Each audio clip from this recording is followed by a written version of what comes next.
Hello, everyone. I'm John Evans in the WECT Digital Studio. We are awaiting a briefing by Governor Josh Stein from the Emergency Management Office in Raleigh to update the preparations for this winter storm we are expecting to hit this weekend. Let me just show you what I am looking at here. That's the slate that I am looking at to await the governor. As soon as I see him coming up on the stage in Raleigh, I'll go over there, pump up his audio, and we'll listen to what the governor has to say. We do want to tell you, though, that we have heard of some preparations being made. Columbus County is closing the government offices on Monday. Columbus County government offices are closed on Monday because of the impact of the winter storm. We've also heard from Bladen Community College and Southeastern Community College. Both are closed this weekend. So we know that there are steps being taken in some areas in preparation for the storm. We have a briefing by New Hanover County Emergency Management coming up this afternoon that we will also bring you here, stream it live on WECT.com, our website, our news app, and our Facebook page, along with our YouTube channel. But again, we're going to hear from Gabe Ross following the governor's briefing this morning to give us an idea of the time frame and whether anything has changed. We had a briefing this morning, and our weather folks are saying going with the similar time frame as we had prior to today. But now we're getting ready to go to Raleigh to hear Governor Josh Stein and other leaders as they prepare North Carolina for the winter storm. Good morning. Thank you for joining us today as we share updates on another winter storm coming to North Carolina. Groundhog Day is just around the corner, and it's starting to feel a bit like Groundhog Week here in North Carolina since we were just up here last Wednesday. I'm joined by Director of Emergency Management, Will Ray, Secretary of Transportation, Daniel Johnson, Secretary of Public Safety, Jeff Smythe, Major General Todd Hunt of the North Carolina National Guard, and the Commander of the State Highway Patrol, Colonel Freddie Johnson. Jackie Matevier and Yasmin Polizzi are our Spanish language interpreters. Our American Sign Language interpreter is Mark Lindberg, and the other is Stephen Holland. If you were disappointed by how few snowflakes fell this past weekend, I have some good news for you. And if you're tired of winter weather, some bad news. This is going to be with us a little bit longer. Starting overnight and continuing through Sunday morning, we expect snowfall across most of the state. However, we don't anticipate ice storms that created the risk of widespread power outages last weekend. But still, we must be prepared. The snow is going to come with strong winds and bitterly cold temperatures. In many places, we don't expect to get above freezing until early next week. So whatever snow falls on Saturday is going to stick around for a while.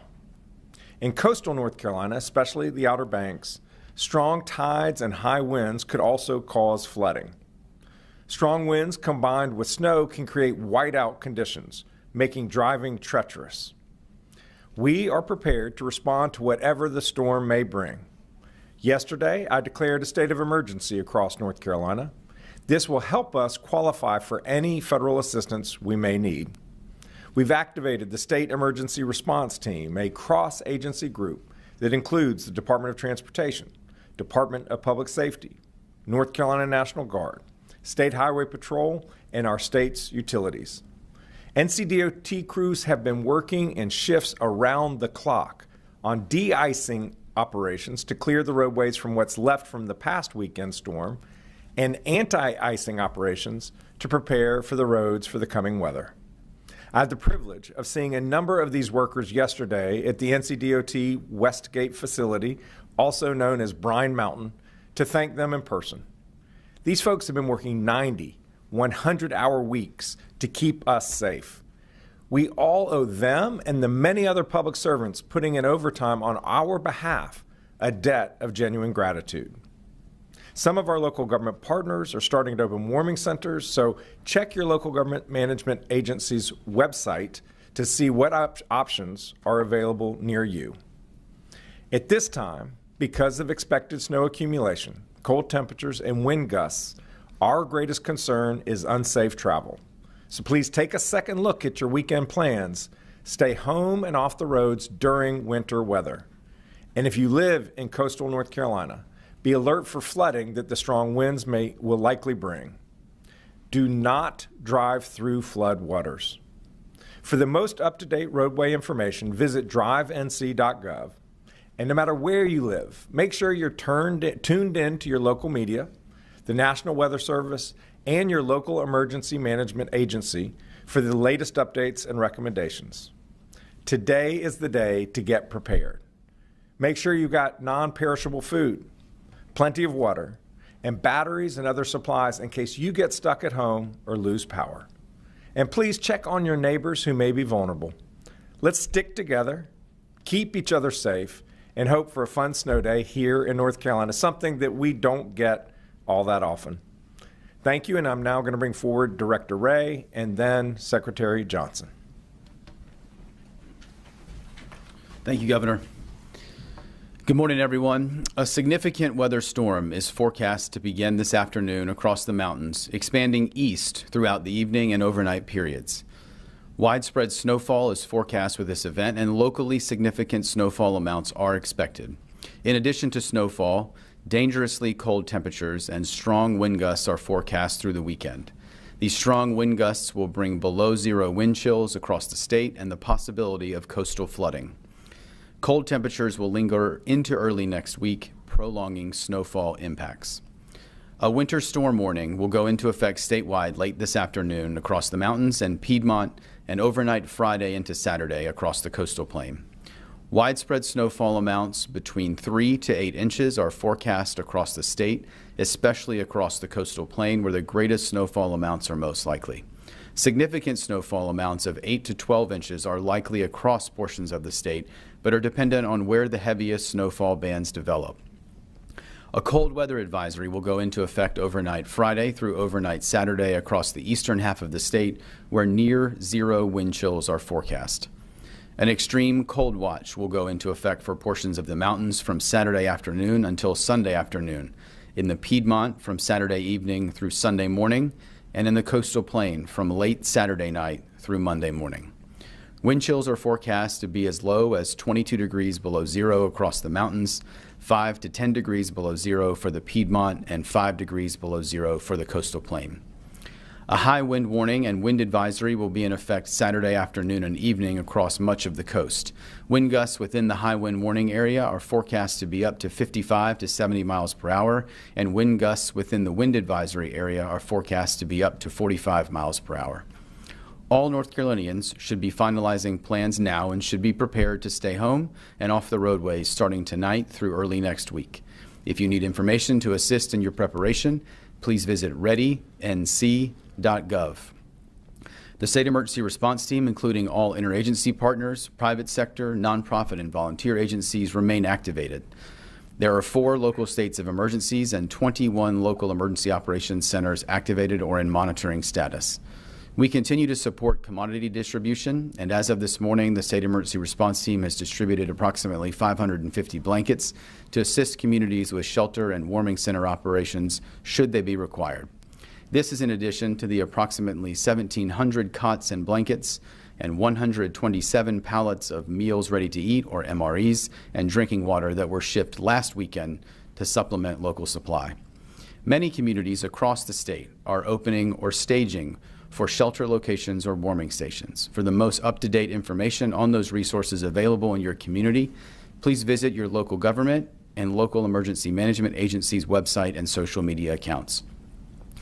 The North Carolina National Guard, the entirety of the North Carolina State Highway Patrol, the North Carolina Forest Service, and the Office of Emergency Medical Services, among others, are all active and moving on to station today across the state to assist local communities and state partners with clearing roadways, responding to emergencies, and with transportation needs.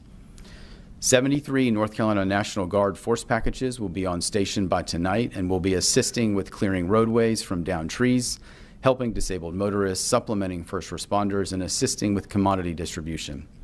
These force packages include approximately 341 soldiers and 131 vehicles.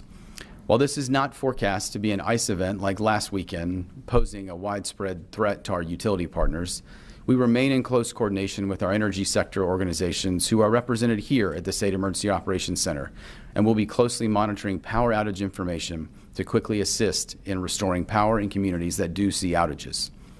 Communications personnel and equipment have been pre-deployed to assist with any degradation of 911 systems, radio systems, and phone systems. And as a reminder, 911 should be used for emergencies only. For general information, please call 211 or follow your local government and emergency management websites and social media accounts. Finally, as I continue to say, please check on your friends, your family members, your neighbors, or those in your community who may need additional support this weekend. We are going to see significant winter storm impacts this weekend, and we are stronger and more resilient together. Thank you, Governor, and I'll now turn it over to Secretary Johnson from NCDOT. Thank you, Governor and Director Ray. NCDOT crews have been operating in overdrive since we started preparing for last week's storm, and we're not letting our foot off the gas. Though we are still clearing areas of the state that have experienced particularly cold temperatures and hardened ice on the roads since last weekend's storm, our resources we've largely shifted our resources to preparing for the ice storm approaching, the snowstorm approaching this weekend. We're closely watching this storm. The latest forecast shows that this storm will have statewide impacts on the transportation system and carries the potential for severe impacts on a significant portion of that system. As we did last week, we're encouraging people to stay off the roads as much as possible the next few days. We appreciate everyone's cooperation in limiting travel over the past week. Because North Carolinians heeded the warnings last weekend, we had 0 traffic fatalities related to the storm, and for that, we were very grateful. By staying off the roads, you help keep yourself and your family safe and give our crews the space they need to do their important work. Speaking of that work, I want to take a moment to recognize the thousands of DOT employees and contractors who have put in a major effort over the last 10 days. I'm thankful for all of their work and for all the work they'll do over the next several days to help us recover. Over the past 36 hours or so, these crews have put out an additional 1.4 million gallons of brine to pre-treat our roads, which will help keep more ice from forming on the pavement. Once it's safe to do so, our crews will be running plows to remove snow from the roads and to spread sand and salt to help with traction. Rest assured, we'll be working hard to clear the roads as quickly as possible. We ask for your patience as we work through the recovery, especially with more cold temperatures to come in the days ahead. As I mentioned, this storm will impact the entire state, but one area we're watching particularly closely is the Outer Banks and other areas along the coast. As Director Ray and the Governor have shared, in addition to the snow, this storm brings the potential for high winds across the state, and in particular along the coast. One thing we're watching closely is the potential for overwash, particularly in the Outer Banks. This could present dangerous and potentially impassable conditions for driving along the coast. Our crews are ready to respond and will restore the roadway as quickly as possible. And as we did last week, we're working with the State Highway Patrol to remove disabled vehicles from the roadway.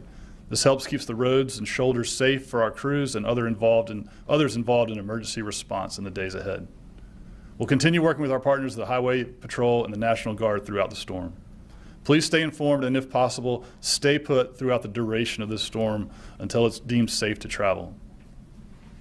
People can visit drivenc.gov to view the latest road conditions and other storm-related information.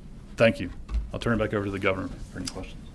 Secretary, thank you so much. If there are any questions in the room, please go to the microphones on either side, and then we will go to questions online afterward.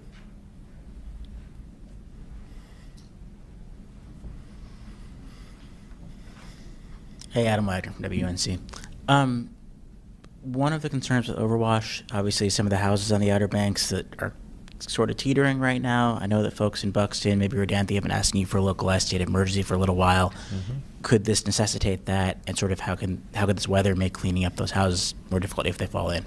Yeah, the statewide emergency applies to the entirety of the state, including the Outer Banks and Buxton. Unfortunately, the declaration doesn't trigger any special assistance that's really relevant to them. What it does is enable us to move resources to help respond to emergencies. There is legislation in Congress sponsored by Congressman Murphy, which both Commissioner of Insurance Mike Causey and I have supported and have written to Congress in that support, which would enable the flood program, the National Flood Insurance Program, to actually buy out homes before they tumble into the ocean. Then it creates an environmental mess, much smarter for us to try to remove those homes that are at risk of falling into the ocean before it does so. And then yesterday, you heard from workers who worked last week 99 hours, 101 hours. Do you have any estimates on the total cost of last week's storm to the state? Any kind of predictions for what this one could cost? I don't have a total cost. I don't know, Will, if you do. I think it's too early at this point. Clearly, DOT has experienced a great deal of overtime. State Highway Patrol has incurred a great deal of overtime. The National Guard incurs expenses every time it gets deployed. And so, yes, there are real costs to the state. We have an emergency fund that the General Assembly appropriates money into that we can draw down for these kinds of operations, but there is a cost, and as it becomes clear, we're happy to share it with you.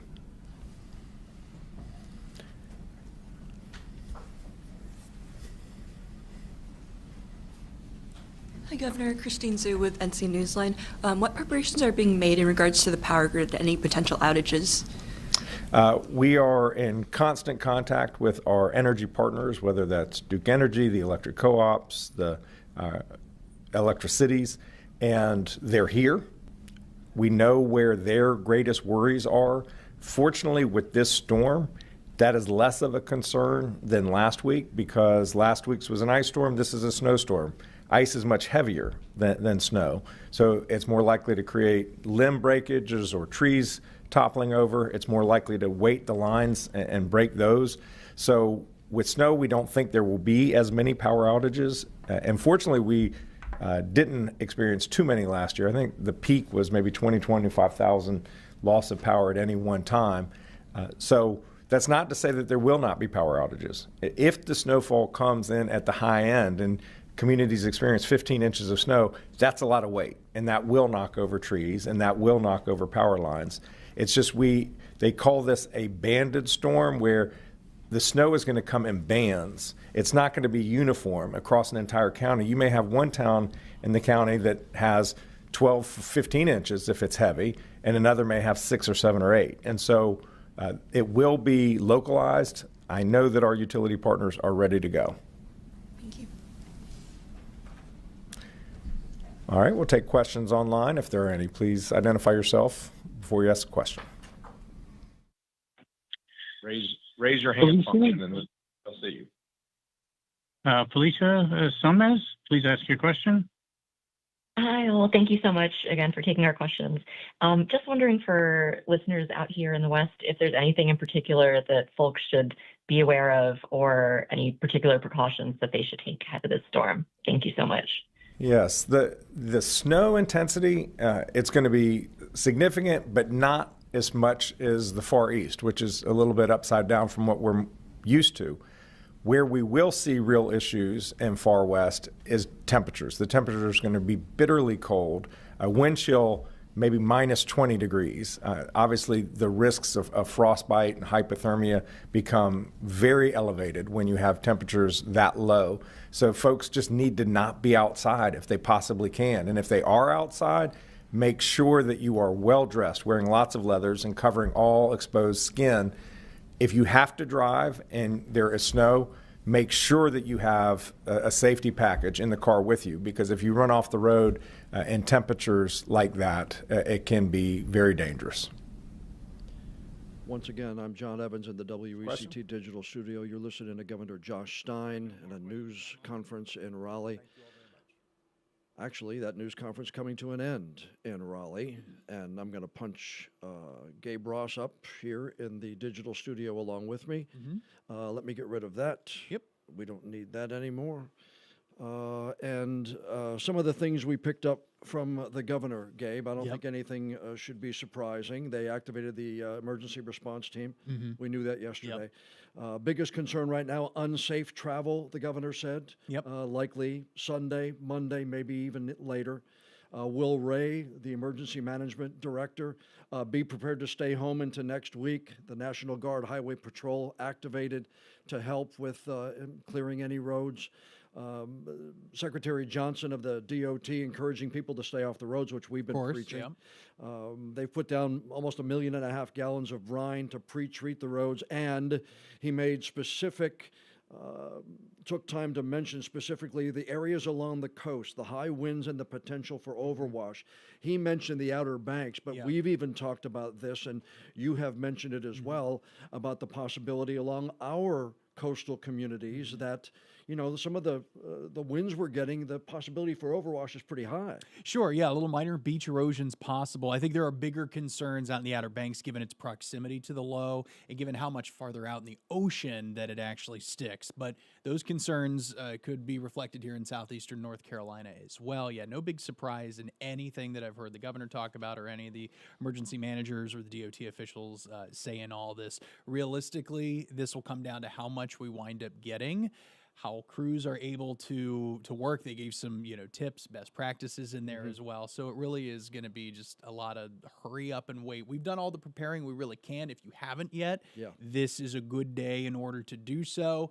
Maybe you're like me and not that the cupboard's bare, but you know, you might want to stock up on just a couple of things. Not a bad idea to run in the store. You don't need a panic buy, of course. Right, yeah. But maybe just, you know, pick up a couple of things this weekend if you're going to stay home. But yeah, nothing that I'm hearing is any real surprise. It's just kind of, you know, preparation for what could be a wintry, well, what is going to be likely a wintry event here in southeastern North Carolina, increasing confidence in that. Yep. Okay. Again, I'm going to let Gabe get to his graphics here, but we do know Columbus County government offices are closed on Monday.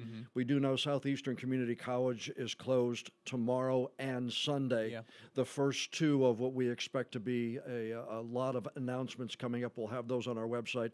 But as long as we were here and as long as I knew those, I wanted to pass those along. You wanted Max 1 or Max 2? 2. Max please. 2. Yep. All right. There we my go. colleague meteorologist Ella Tanzi is getting ready for the midday broadcast. Okay, so there you go. I will drive the other system here, and let's talk a little bit about you know, this forecast. And let's be honest, not a lot has changed from yesterday to tonight. I know we're gonna have a lot of questions here on the Facebook feed.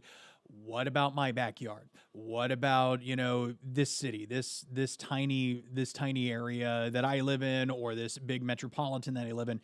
I'll tell you now, this forecast is going to be widespread throughout southeastern North Carolina. So everything that we're talking about, you could equally disperse this across all of the lower Cape Fear. That will include some of the peripheral counties, so folks that are listening from Duplin and Onslow County that I've had reach out to me as well in all of this. You know, this is going to include you as well. You'll see some of the modeling too as well. So just hang with us and we'll get through this forecast. But really new this morning and really into this afternoon, models have fluctuated with some of the regional snow totals. That's not a big surprise. That has been a trend we have seen for days and days. Probably the biggest thing while you were sleeping is the winter storm watch got upgraded to a winter storm warning across the Cape Fear, and you heard mention of that in the press conference. Does that change what's going on? No, because we're focused on impacts and not specific labels. So we're still looking at record cold. We're still looking at inches of snow. We're still looking at hazardous or dangerous travel, marine and coastal impacts. All of that's still in play. Nothing that I've seen modeling-wise indicates, hey, you know what? This isn't going to happen.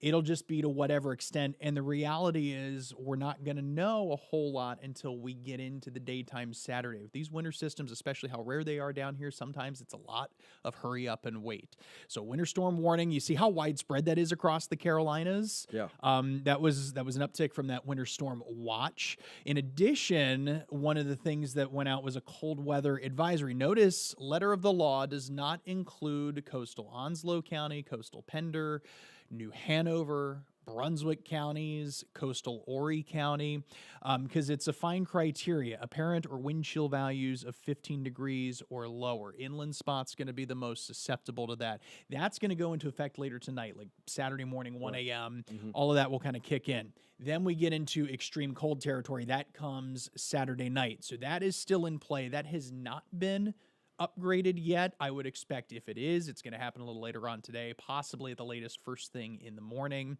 But all of that verbiage, all of those concerns with the dangerous wind chills down below 5, in some cases wind chill values below 0, even here in the Cape Fear, all going to be stuff that we watch for. So no big deviations from that. And really, as far as the General timeline of everything, not seeing a whole lot of shifts there. One change I did make this morning, just with some of the earlier model runs, the potential for at least some flurries during the course of the late overnight. So we may be talking a few hours ahead of sunrise Saturday. So that's why that's listed now as possible. Still, the primary mode of precipitation here is going to be snow. And we'll have to watch and see, of course, how that warm air boundary right along the coast plays out. But models had been pretty consistent, at least this morning, and even a little bit last night in that cold air intrusion kind of sinking farther south. So this wraps up probably first thing in the morning Sunday. So as far as the snow is concerned, that's really a 24-hour window that we're looking at,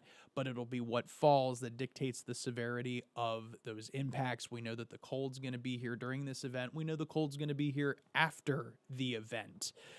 So no big thinking, no big change in that thinking. One thing we want to consider also with impacts or other things that we may have just mentioned in passing or things you might, cursory think about, but we want to reemphasize things like steps, sidewalks, walkways are all going to be slick. So if you're heading out, maybe you're going to go build a snowman. Maybe you're going to just, travel along for a little bit and see how conditions are in your area. First off, limit that time outside because of the bitter cold that we're dealing with. That's a very important takeaway as you're traveling by foot, however you're going to do it. Be mindful of your health too. You know how in the summer, sometimes when we get those, extreme heat warnings or that kind of thing, it's hard for those with sensitive respiratory systems to be outside. This is kind of the opposite end of that. It can be tough for those with trouble breathing to function in the cold for that long. So limit that time outside. In addition, that will prevent things like frostbite, hypothermia, making sure that you are dressed in not just layers, multiple layers, thick layers at that. Even though it may be fun to play out in the snow, you want to take those frequent breaks where you can. Bringing your car off the street, if at all possible. We heard DOT crews mention that, hey, like abandoned cars and stuff that are on the side of the roads, that crews are going to be, towing those away. If you can, I realize not all locations are able to do that, but where you can pull your car off of the street, that will help crews in abating the snow that does fall. Pull those windshield wipers up. And if your road's clear and you are traveling, clear off your car. How many times have you seen, and you and I know this from living up north, how many times have you seen people with snow still on the hood of their car and it just blows back and it makes it difficult for you to drive, or God forbid you get a chunk of ice that's on top of your windshield. It flies off, it cracks your windshield. It has that potential with some of those highway speeds. So vehicle is important. A lot of people are looking for snow shovels down here, and they're going to be hard pressed to find it. I looked for one, couldn't find it. All things confessed here, Sheila got one on Amazon, had it sent to the house, and arrived yesterday. That is, you are lucky to have been thinking ahead on that, sir.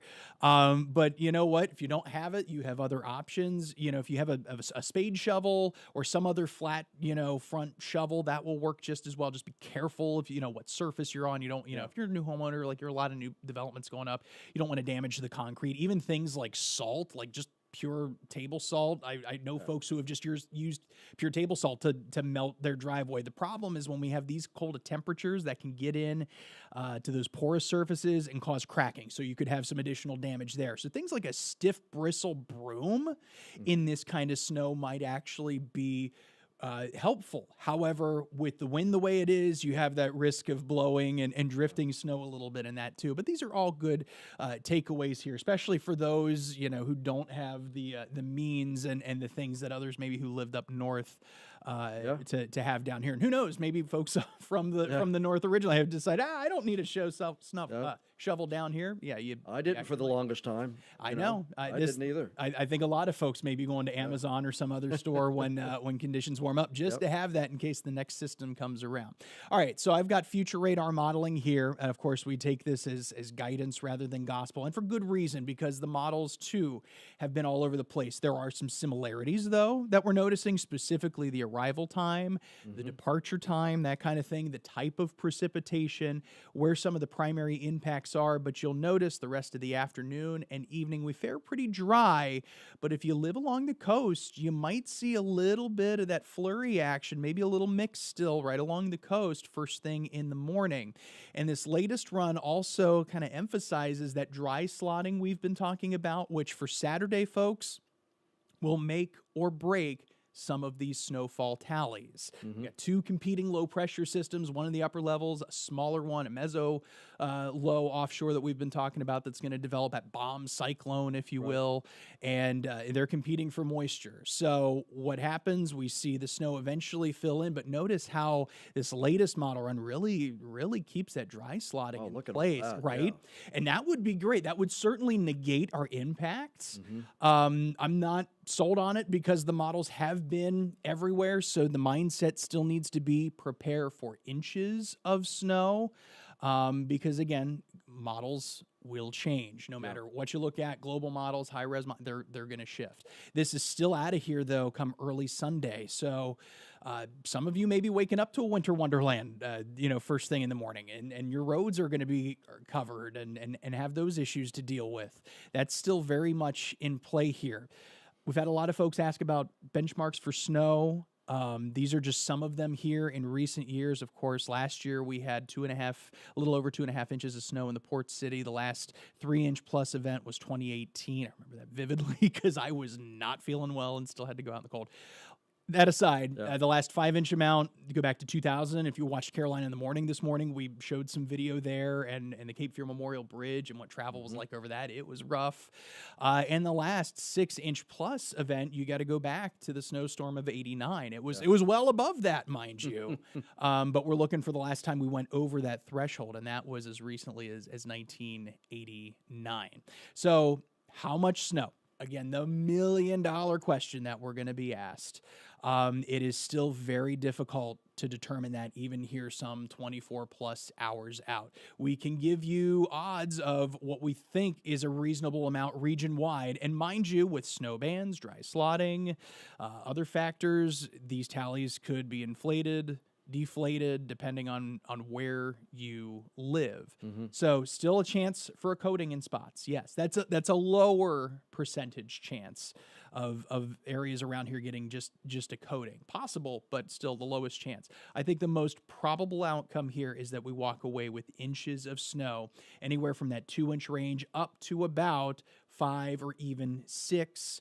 And yes, notice the second highest chance of what we get is that 6-inch or historical value. So odds are we're walking away with inches of snow as opposed to just a coating or, flurries or nothing. Right. Those odds really are trending low here as we're closer to this event. We've continued to see the modeling just kind of hone in on these particular impacts here overall.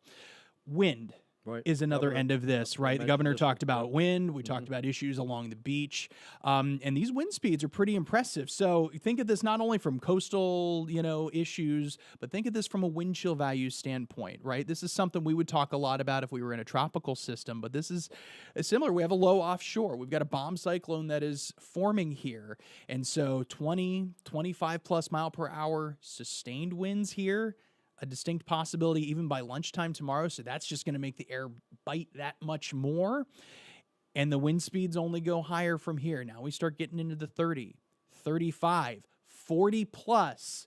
If we were in the summer, this is tropical storm force kind of wind here in winter, mind you. So now consider the time frame. Sunday morning, typically our coldest time of the day. That's why there's such high confidence in those wind chill values being down well in the single digits, if not below 0 in spots. And this is going to take a little bit to abate. So even through Sunday night, wind chill values are going to dip back down into the single digits. We do get some warming as we head through the middle of the week, which will be very helpful, of course. Even air temps likely to be on the warmer side, but it's going to be cold. You're still going to want to limit that time outside no matter what. So your key takeaways, these also really haven't changed, but important notes. The cold is a sure bet. The daytime Saturday, with any dry slotting, etc., will make or break those snowfall tallies. And whatever falls, even if it is just a coating or a couple of inches, think about where we are. We're in southeastern North Carolina. We're not in the Northeast. We're not in the Midwest. We're not in a place that could just, readily send out, whatever our fleet is, and it's taken care of in a few hours.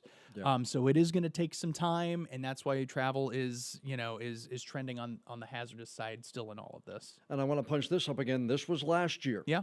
2.5 inches at ILM. Some areas got a little bit more, 3-4 inches. Yep.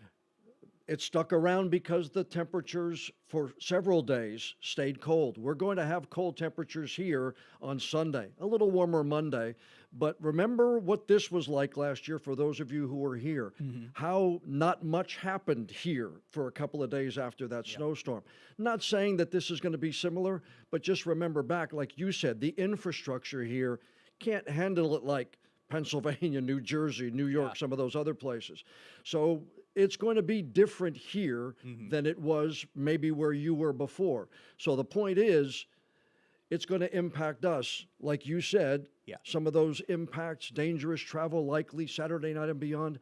Just think back to 372 days or whatever it was last year, what that storm did to this entire area. Exactly. Now imagine we get those higher amounts. That forecast really verifies. We get a band that just dumps and dumps. Remember PTC 8, how we had kind of a just a direct funnel of moisture with a non-tropical, just dump that much rain. Now, remember that 10-to-1 ratio we talked about yesterday? 1 inch of rain equates to, in this case, mostly about 10 inches of snow. That'd be mind-blowing in this case. But just a couple tenths of an inch of rain means a couple inches of difference in what ultimately falls. And with such wide variations on the models, that's why it's so difficult to pinpoint exactly what communities are going to see the highest amount, exactly what areas get the lowest amounts. It's a very, very difficult science. And even with all the meteorological training in the world, like you're going to have some best guesses, mind you, but even then, it's still your best educated guess based on the information available. The governor called it a bandit storm. I hadn't heard that term yet. That's a new one on me because of the bands. And just think, when we get rainstorms in the summertime and thunderstorms and the bands of rain that come through, you might see that in Masonboro. We don't see it on Shipyard. You might see that in Leland. You don't see it in Belleville. You might see it in Whiteville. You don't see it in Chadbourne. That could be the difference in what snow falls in your community and then 3 or 4 miles down the road. Just remember that we're all going to get snow at this point in time, and it's all going to impact us the same way. Okay. Let's get back to the graphics. Right you are. I interrupted. I apologize. You are totally fine, sir. We appreciate that perspective. The next graphic I have is that extended forecast, which notice features temps below freezing on Sunday. Here's something else to consider. Whatever falls will have an impact on temperature too. Think of it like an ice pack that sits out in a cooler, right? What does it do? It cools the ambient air. So in some cases, if we get more snow, that's going to impact just how warm temperatures can get on the surface. We'll have some melting during the day. But another thing that I'd be remiss to mention when we talked about the snow from last year, what did we have? We had thawing and we had a refreeze at night. So even if we do melt a little bit, we're going to have those refreeze concerns on the road. And so that's why those impacts. Listen, you know, if you're like me, you've tried to get from Brunswick County to New Hanover County on a nice day with traffic. Can you imagine that if the roads are an absolute mess? And I have to keep myself from swearing in that case. Because you get frustrated sitting in that kind of traffic. So now imagine we put winter weather in on top of that. And that's why we have first alert weather days that continue out through Groundhog Day and even Tuesday. I am heartened to see, temps trending toward the 50s for Wednesday and even an overnight low that's above freezing. That'll be good for snow melt. But we'll have to see. The snowpack is going to play a part in that as well. So the forecast story, as it always is, it's like an evolving story. You don't want to call it a soap opera per se, but there are always little changes. I love to equate it to pro wrestling. Sometimes you have to change things out here on the fly with this kind of thing, but it's an evolving forecast. So you can't look at it on a Monday or Tuesday and say, oh, we're going to get 10 inches of snow. And then that's, what your take is. No, that's why you have to check in with the forecast daily, whether it's the WECT News app. My personal favorite, join us on TV. I know that's an old school way of thinking, really. but you get out of your head not having to worry about, the social armchair meteorologists online who are just going to grab model snapshots and not give you a whole lot of perspective. They'll give you a broad perspective, sure. Right. They won't give you what you need close to home. That's where we come in. So that's why you have to check in with the forecast on a regular basis, because those updates are going to come. We have new modeling information that comes in. And in some cases you've seen before where it can make or break some of those impacts. Right. And again, WECT weather app on your smart device, whether it's a phone or an iPad or anything, that they send out video messages, more of them during events like this, but they update the forecast. You can see the radar, you can see the models, all of it right there on the weather app. Free. Put notifications on so that when Gabe and Ella and Gannon and Eric send out notifications, you can get them and have them right on your front screen. Again, Columbus County government offices closed Monday and Tuesday. Southeastern Community College closed Saturday and Sunday. We'll have more of those announcements as they come in. We'll put those on our website and our news app. Go ahead. You want to? Yeah, I'd also be remiss not to say, as we're doing this, we still have fun. It is snow, right? Yeah. One thing I told our reporters in our morning editorial meeting is if you have a ruler, yardstick, even depending on how much snow you get, we would love to see your snow totals. One thing we want to do is keep our crews safe. So like we've got our coverage plan all laid out and ready to go. But we want to see totals in your backyard. We might not have somebody in your community, and we want to know what those snow reports are. One, so that way we could share it with the rest of southeastern North Carolina. Two, entities like the National Weather Service that will likely do studies on this would love those snowfall reports too. It helps paint a complete picture, if you will, and actually helps in the future of forecasting storms like this. So the best way to do it: see it, snap it, send it. Right. And, we'll show it here on TV. You can also throw it up on social media and send it to the National Weather Service. But, we're all about helping each other out, sharing information. But that's a great way to help us out. Plus, you might, build a snowman, put a ruler next to it. You might just see that on TV. It's kind of Put a cool. WECT hat on top of the snowman, you're good. If you don't have a ruler, take something that everybody knows. Yeah. Take a pen. Yep. Take a pen cap out. Put the pen in there. If that's, wow, they got a pen top worth of snow. It's not inches, it's not specific measurements, but okay, I can relate to a pen top full of snow. I can relate to a soda can. Put a soda can in there. I can relate to how much snow that is. Again, do it safely. I can't please. wait to see what kind of units of measurement we get in that case. Get a spatula full of snow. A spatula of snow. I've never heard that metric before. There you go. But anyway, be safe, whatever you do. We're going to be back. We have a new Hanover County Emergency Management briefing at 2 this afternoon. Likely be back in here about 4:30 with new information from our First Alert Weather Team. For Gabe Ross, I'm John Evans. We appreciate you joining us. Please stay safe. Please stay weather aware. Stay with us on WECT.com and our newscast coming up in 17 minutes with our midday news. Thanks for joining us, everybody.